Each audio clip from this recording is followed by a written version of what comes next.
For every people mover sold in Australia, we buy 10 large SUVs.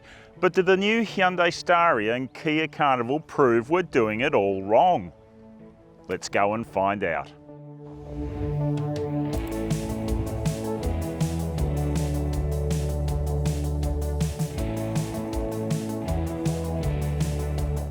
Hyundai and Kia are sister companies, and these vehicles share the same underpinning platform, an ability to seat 8 people and very similar pricing because they are the two top spec models. The Staria not only comes as this people mover but also a cargo van, and that helps explain why it is so big and tall. This is the Highlander, but every model gets the spaceship looks. The Carnival is lower and shorter, but it is still well over 5 metres in length. This is the Platinum with its 19-inch black alloys. Kia says the intention has been to make the new Carnival look more like an SUV. If you can't beat them, join them. Both Staria and Carnival come with a choice of petrol V6 or 4-cylinder turbo diesel engines. In this case, we've gone for the latter. While both are about 2.2 litres in capacity, the Carnival's engine is newer, more powerful and less thirsty. If you want a diesel Staria, then it's going to come with all-wheel drive. The Carnival is front-wheel drive and both cars have an 8-speed automatic transmission, operated by push buttons in the Staria and a dial in the Carnival.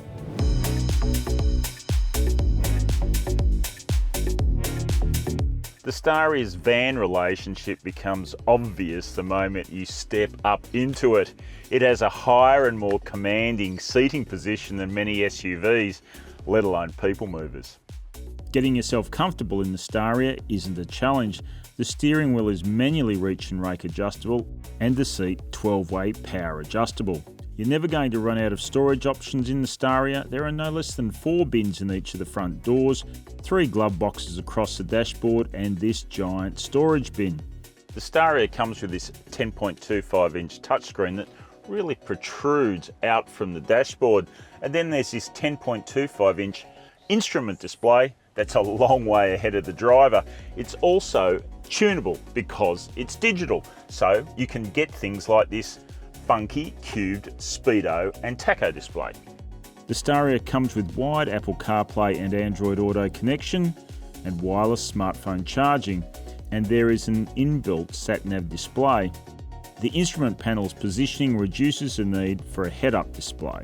The Staria has a bunch of different camera views, which is really handy for manoeuvring in tight spaces because this is a big sucker. The guiding lines in the camera, the parking sensors front and rear and the big mirrors all help slip into a parking spot as well.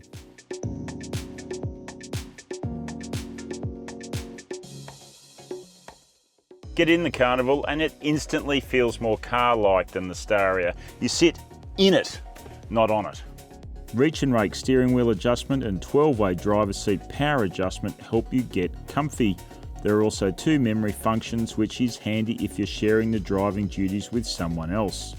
The Carnival can't match the sheer volume of storage spaces Staria offers up front, but there are still plenty of options. The Carnival comes with a massive 12.3-inch touchscreen, but there are only analog dials in the instrument panel. Blame COVID and the microchip shortage for that. There's wide Apple CarPlay and Android Auto in the Carnival, inbuilt sat-nav and no head-up display. The audio system blows the Staria out of the water, 12 speakers to 6. You sit lower down in the Carnival and you're more enclosed, so it's just that little bit harder to manoeuvre around in tight spaces than the Staria. It also gets dynamic guidelines, a 360-degree camera and parking sensors to help you slot into parking spots. Of course, the sliding doors in both cars help avoid dinging into other closely parked vehicles. Overall, it's a very close tussle between these two when it comes to infotainment and tech features. The instrument panels are the big differences. Being family-oriented vehicles, there is a strong emphasis on safety, including 5-star ANCAP ratings based on the latest protocols, as well as plenty of tech. When it comes to the Staria, it's all about space in the second and third row. Every seat is adult friendly. There's a sliding function for both rows and access to the third row is really easy. Rear seat passengers can set their own climate control temperatures, they have USB points and some clever storage options. But there are top tethers and ISOFIX points only on the middle row. Just like up front, stepping into the second row of the Carnival is a lower, more car-like experience than the Staria, but there's still heaps of adjustability and space back here. This middle seat can even be lifted out, rotated and set back in facing backwards. Like the Staria, the Carnival lets passengers in the back control their climate, but it's tighter in here. The rear seat is generous compared to an SUV, but not as good as the Staria and not as easy to get to. On the positive side, there are ISOFIX points and top tethers on both row 2 and 3.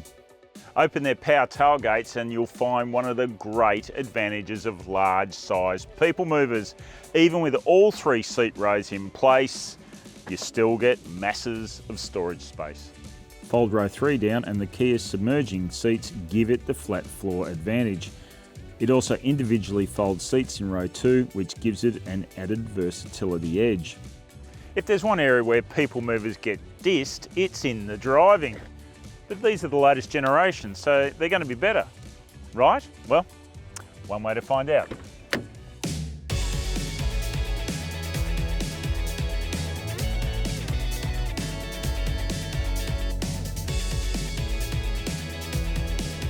Gosh, you sit up high in the Staria, it's such a commanding view.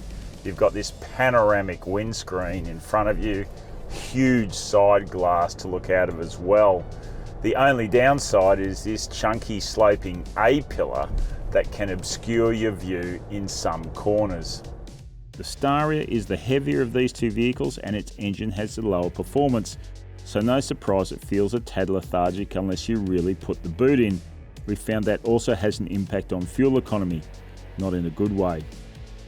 The Staria is tall and heavy and a bit ponderous as a result. It may look like a rocket ship, but it definitely drives like a people mover. The Staria's ride comfort is also a little bit on the sloppy side.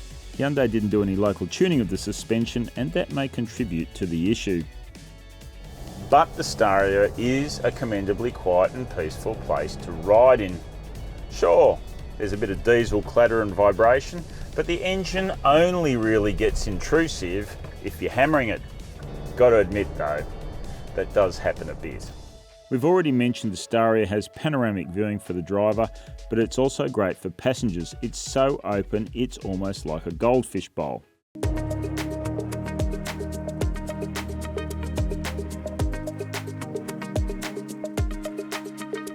The Carnival has a really welcoming environment to nestle into.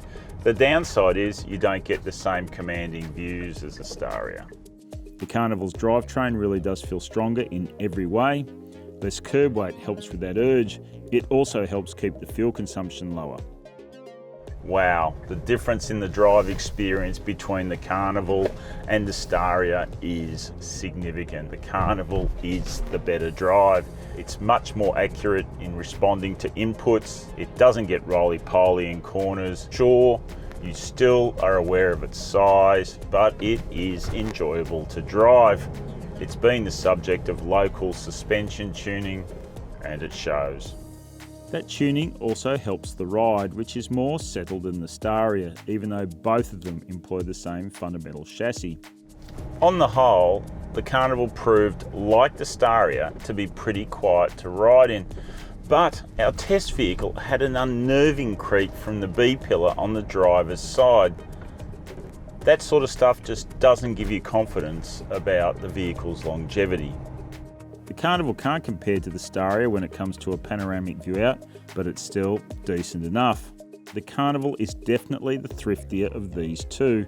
Back-to-back testing on the same combination of stop-start urban, country and freeway driving saw it emerge well ahead. The Carnival is also undoubtedly the better of these two vehicles to drive and ride in. Cost of ownership is an interesting one. The Carnival has a 7-year warranty and the Staria 5, but the Staria does better on servicing costs. So there you have it. Two of the latest people movers to hit Australian shores. They're certainly impressive in what they do, but in reality neither of them will trigger a rush away from SUVs. They just don't offer the same escapist emotional appeal.